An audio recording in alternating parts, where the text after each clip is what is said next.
Hi, in this video I'm going to show you how to attach your satin wrapped buttons. This video came about after being questioned on the satin wrapping video. How do I attach them? So I'm going to show you how 3 different ways. Let's get started.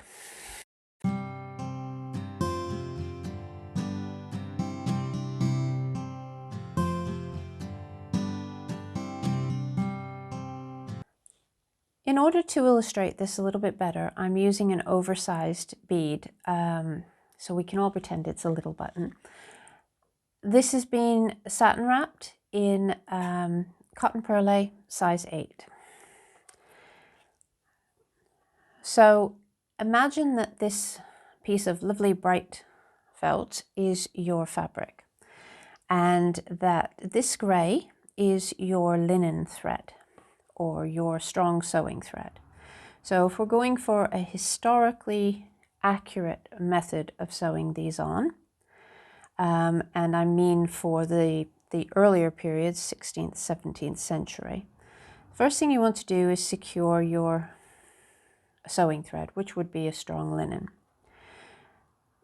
You'll come up through the bead, through the button, and then you'll want to use something to create a shank. It doesn't matter what you use. You can use a stick, pins, whatever is sized right. I'm using our buttonhole tool.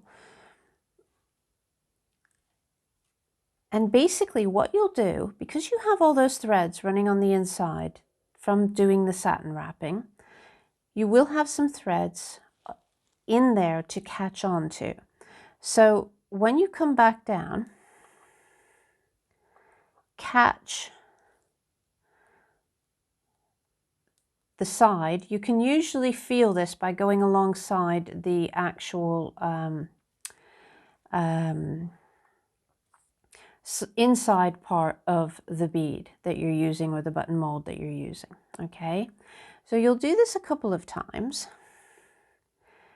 each time making sure that you get as strong as you possibly can with alongside. So if you sort of scrape your needle, it's really hard because obviously it's on the inside.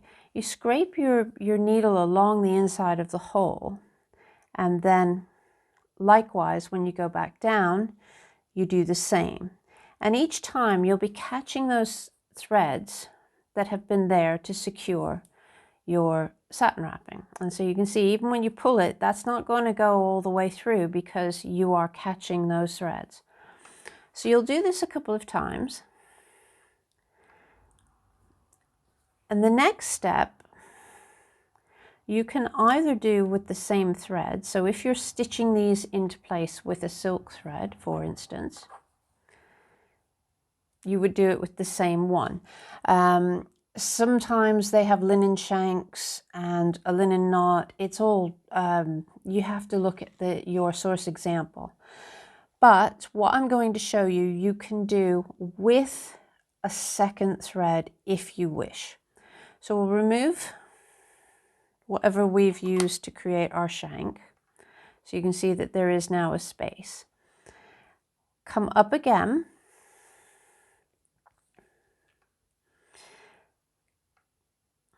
Now this could be a second color at this point.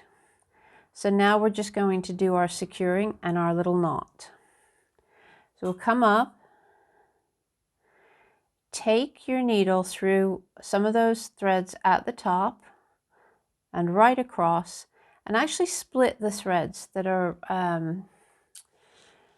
covering the button mold. And then you will wrap as many times as you need to create your bullion. It depends on whether you want a sort of flat bullion, you want quite a curved bullion. Hold that as you ease that through. Pull up. And then you can go down again. Now I personally like to go all the way down, so that I'm taking that back down to where that shank is. and there's one bullion knot. And then I'll come up again and do a second one. A lot of the buttons do actually show 2, sometimes even 3 bullions. So we'll do again, and this time I'm going to cross over. So I'm going to take my needle underneath where that one and at an almost a right angle. Again, it doesn't matter. You can sort of do as many as you like.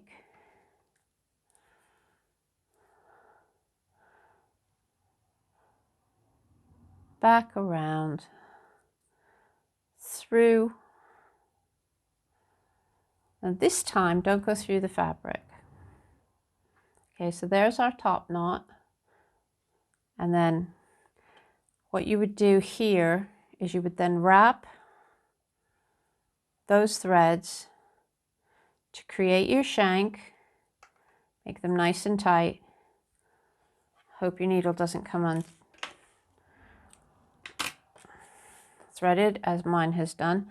And then you'll put it through, and if you want to be sort of something that's seen on a lot of the garments when you can actually see it, is that it goes through, and then the next one will be the same length of thread coming along to stitch the next button in place. And that's one of the reasons why if you are doing adding on, you're leaving a string, it doesn't actually work if you're leaving a long length. So that's the sort of most commonly seen, let's see if I can come it up a little bit for you, the most commonly seen method for the earlier periods. So now we'll move on to a couple of other options. I'm going to use a little button for this one, primarily because you can see how it works a little bit better. Now, some people really do like to be able to provide their buttons with, when they make them, so that they can be put on by someone else. Here is one method which works for that, without knowing how to do them. So, bit of linen thread, waxed. So I'm going to bring this linen thread up,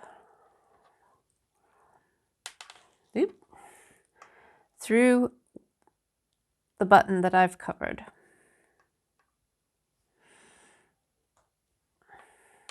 Just going to leave that there for a moment. And now I'm going to get a decorative thread. Now, again, you could do this just with silk. It's not sort of vital that you do this with the linen thread, but whoever you give the buttons to may well appreciate that it's that you're actually giving them something strong to stitch their buttons into place with. So a bit of silk single threaded onto a needle. I'm just going to put a little knot in it just so that I can catch that as we go through. So I've left a length down at the bottom.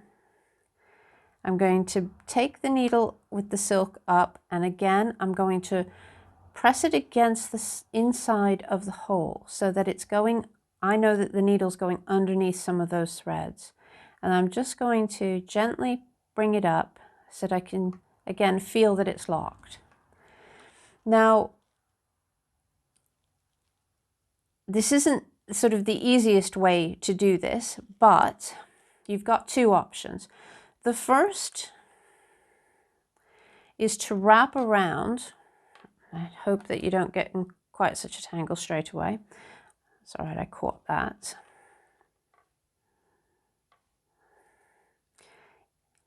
In the wrong way. Right, there we go. To wrap your silk around the linen thread that's coming out of the top, okay? Now I would only do this a couple of times. so that I can take the linen thread back through. And that's just going to cover that linen thread a bit. And then I'm going to bring the linen thread back up a second time. And again, every time I'm dragging along on the inside of that. And that little bit of wrapping has secured both the silk, because obviously silk is slippery, and the linen. So now the linen is down through both at the bottom. The silk now, let me put a proper sharp needle onto the silk now. You need to create your bullions with the silk. So thread up your needle. Best to use a sharper needle, because what you want to do here is you want to pierce through the silk covering. Okay, and again, what we're doing is we're creating a bullion knot. So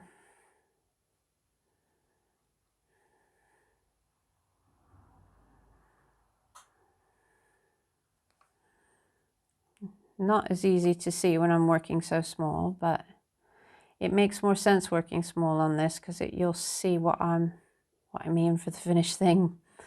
And then again, back down, dragging on the inside so that you know that you're splitting those threads. And there's one knot. And then we can come back up, and exactly the same as we did with the large one, come through and work the next bullion.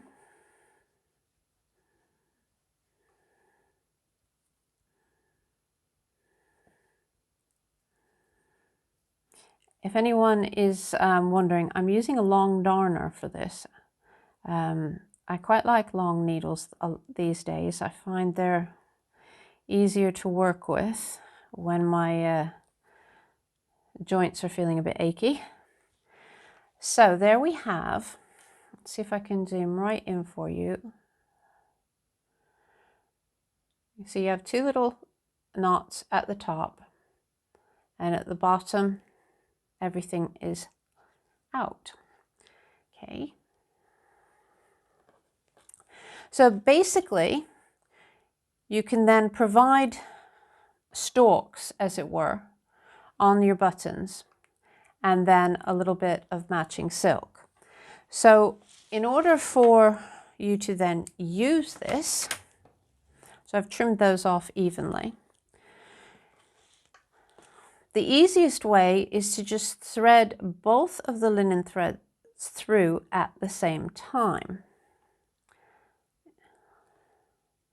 if you can. If not, don't worry. This one doesn't want to, they don't want to both go through this. There we go. So we'll go through the fabric, coming down. Now again, you'll want your, you want to make sure that you leave enough for your shank, so however you choose to measure it.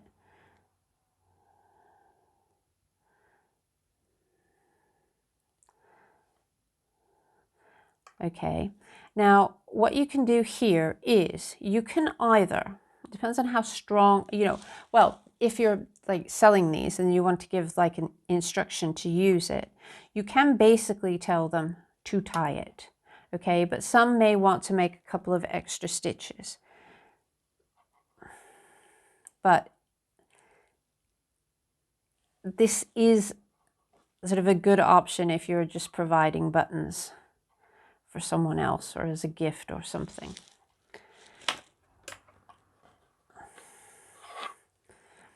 Okay, and then you remove whatever it is you're holding it. You have a shank. Then the shank can be wrapped with the remaining silk. That will all match up nicely.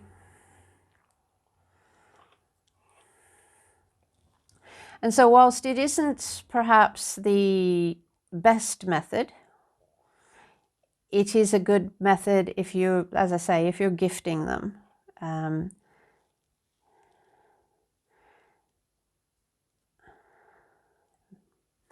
And you can go through a couple of times. I would always recommend that you take both the linen threads if they were to take it up and back down again, just to create a few wraps with the linen as well, just will help to secure the area. But as you can see, just done a few with the silk so that I still have a shank and still have a knot, and that helps to keep a nice clean finish on the bottom as well. And then they can just all be secured up and that knot tightened up with your linen and everything trimmed. As I say, I would, because you're going to be coming through to a lining anyways, or to a facing, I would stitch the linen through the facing, definitely, just to make sure everything sort of stays nice and strong and in place. So there's method 2. The next method I've not seen used historically, although you could possibly push it to a Victorian type of button, and that is to use either an eye pin or a head pin for jewelry making. This one's an eye pin, so it has a circle at the end, a little loop. And basically, pop that through your button so that will hold. Now, if you really want to make it look fancy, we'll go ahead and get that silk again, thread it onto a needle. I'm going to tie a little knot just so that, as before, I can catch it inside of the button.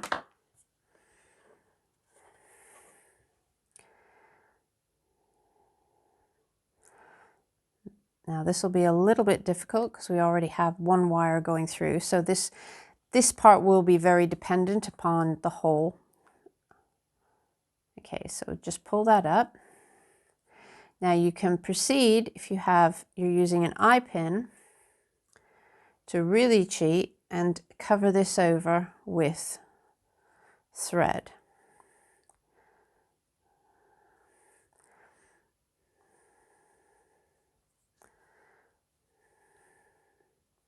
There's a couple of ways that you can do this. I've played around with different things. I've used a head pin and then come up and worked a proper knot, but I haven't got head pin handy at the minute. And basically just wrap it around until you're happy that it's sufficiently covered. You could do this bit technically beforehand, but the reason that I haven't is because I want to make sure that I've got the ends of the silk secured inside of the bead, which obviously would be more difficult to do if I did it first. Because if you glue it onto the wire, which is sort of your first instinct to do, it can sort of push up when you're putting it into the actually into the mold. I know that you can't really see this very well because my fingers are quite big compared to this little button, but I'm sure you'll get the gist of it. My needles come unthreaded again. Doesn't like me today.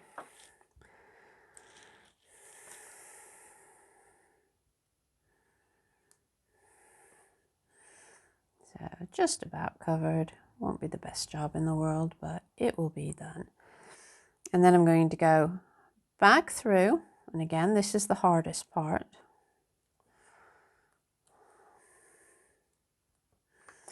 Catching along on those threads so that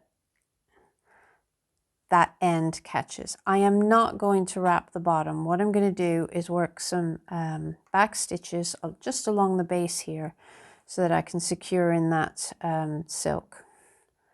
It's just basically as I'm weaving it through. So I can trim that close.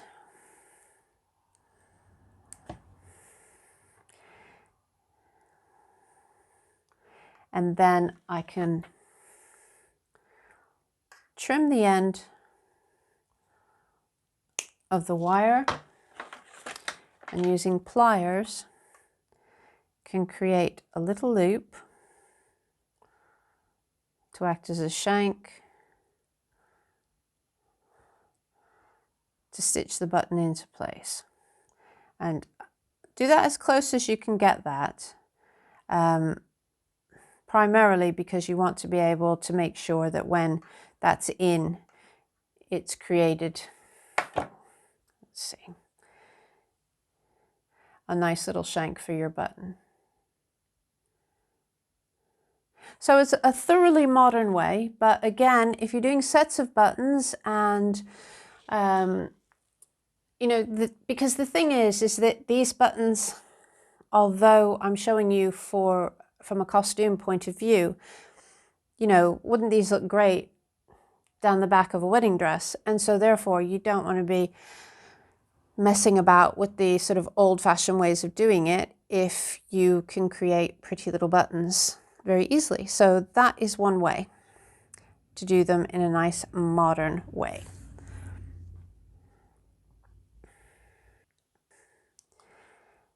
The button that we've put the metal shank onto, there is also a way in which you can put this on without having to sew.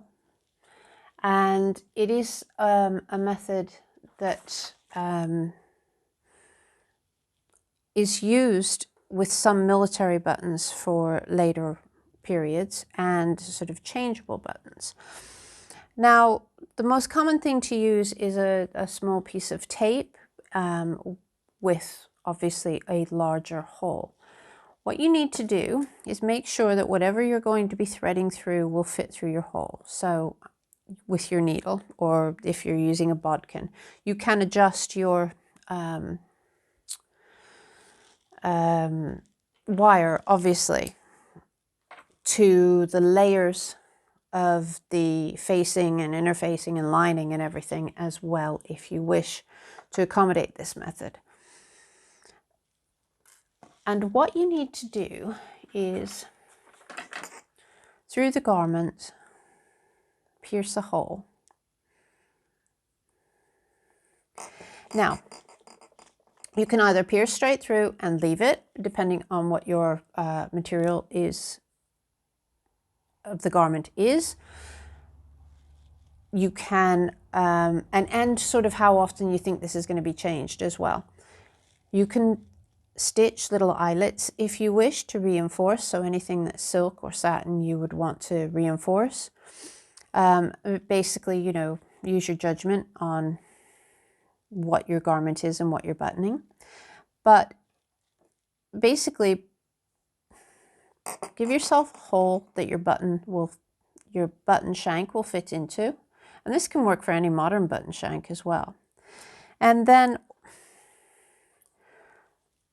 what you would do is, if you have a row of buttons, one end of your tape or thread, whatever it is that you're using to stitch your button into place, in fact, let's do that here, will be secured in place, say, at the bottom of the row. So we'll do that with some back stitches. And obviously this would happen at a place where it's not going to be seen. Your button comes through, button shank comes through, and then you thread straight through, and that's it. Then your next button, then your next button, and so on. You can catch the thread, if you're using threads, you can catch it a little bit every so often if you feel the need, if you feel that your button needs to be that bit more secure. But the point is that you should be able to then do that and pull to make sure that they sink in nice, and that will keep the button standing proud as opposed to sort of flopping over to one side. And so that's really, really nice when you're using buttons as decorative elements as well. But that's the way to sort of put them all through, and you can do the whole line right through with a nice strong bit of tape. So 3 different ways to work with bowl buttons, and really a nice little addition that a lot of people don't know how to do. So I hope that's helped, and because I know it is quite confusing actually. You see, oh, it's such a pretty covered little button, and you think, well, how in the world am I supposed to do that? How in the world am I supposed to stitch those into place? So there you have it. Thank you very much for watching. I hope that's answered some questions. Do please click like, hit subscribe, and share the video. Really, really helps the channel if you can do that. And leave me some comments. You know, this video was suggested as a result of a previous video, and I'm really happy to look at your suggestions and see if I can help. Take care of yourselves. Bye-bye.